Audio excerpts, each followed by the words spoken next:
Hello guys and welcome back to my mini vlog. तो आज की शुरुआत करती हूँ मैं रंगोली बनाने से, क्योंकि सुबह सुबह उठी और सोचा मैं रंगोली बना लेती हूँ। फिर नानी के हाथ में लगाया मैंने मेहंदी। फिर मेहंदी लगाने के बाद ये चावल का आटा है जिसका बनाऊंगी मैं सेल रोटी। जो नेपाली लोग हैं उनको पता है सेल रोटी क्या होता है। चावल के आटे का बनता है, बिल्कुल मस्त एक नंबर का। तो ये कढ़ाई चढ़ा दी थी मैंने और सेल रोटी बनाने के लिए मैं बिल्कुल तैयार हो चुकी थी। और ये मैंने सेकेंड अटैम्प्ट था और एक नंबर का बना था, ज़बरदस्त। तो सेल रोटी मैंने बनाया बिल्कुल राउंड एक नंबर का बना हुआ था, जैसे कि नेपाली लोग बनाते हैं। वैसे तो हाथ से बनता है बट मुझे आता नहीं है हाथ से, तो मैंने बोतल काट के जुगाड़ मार के बनाया जिससे कि बिल्कुल राउंड राउंड हो जाए वो, क्योंकि हाथ से डलता नहीं है गाइस। तो सेल रोटी बनाना बहुत टफेस्ट काम होता है जिसको नहीं आता है, बट मैं बहुत परफेक्ट हूँगी, मुझे ऐसा लगता है। मैंने घर पे बहुत बार बनाया है तो मैं सीख गई हूँ। तो बहुत ही अच्छे बने हुए थे सेल रोटी, और सेल रोटी बन चुका था। फिर मेरी बुआ लोगों का काम था फेनी रोटी बनाने का। बुआ लोग भी ज़बरदस्त लगे हुए थे बिल्कुल। और मेरी बुआ लगा रही थी ये घी और चावल के आटे का साटा बोलते हैं, मतलब लेप लगाना होता है इसको। और मेरी बुआ थोड़ी मस्तीखोर है तो वो ऐसे बजाने लगे, वो क्या बोलते हैं, डमरू सा बजाने लग गए उसके साथ।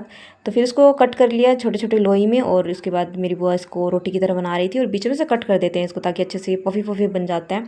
तो मेरी बुआ इसको बना रही थी चूल्हे में।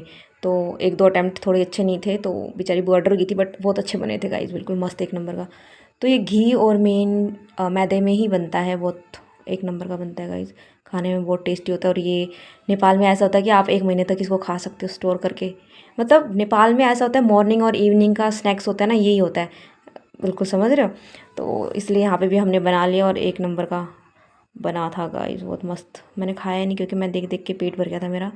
तो बनाया बनाया मैंने और बुआ की थोड़ी सी हेल्प करी बनाने में, और मैं भी सीख गई कि फेनी रोटी कैसे बनाते हैं। तो मैं आई विल ट्राई, जब मैं घर जाऊँगी तो मैं भी बनाने की कोशिश करूँगी इसको घर पे। तो ये फेनी रोटी बन गया था, तो मैदा पड़ा हुआ था, तो फिर मैंने सोचा इसका मटर बना देते हैं। तो मैंने बनाए थोड़ी सी मटर। मेरी बुआ लोग तो सब थक चुके थे, फिर मैं कहा छोड़ो मैं ही बना देती हूँ। फिर मैं चूल्हे में बनाने लगी मटर। उसके बाद ऐसे तैसे करके मटर बन गए थे। बहुत गर्मी हो रही थी मुझे चूल्हे पे, बट मैं जब भी बना रही थी तो बन चुका था फेनी रोटी, सेल रोटी और मटर। और बहुत मेहनत लगी गाइस, मैं थक गई आज बना बना के और खा के। खाया तो ज़्यादा नहीं बट मैं थक गई थी बना बना के गाइस, बहुत मेहनत लगती है गाइस।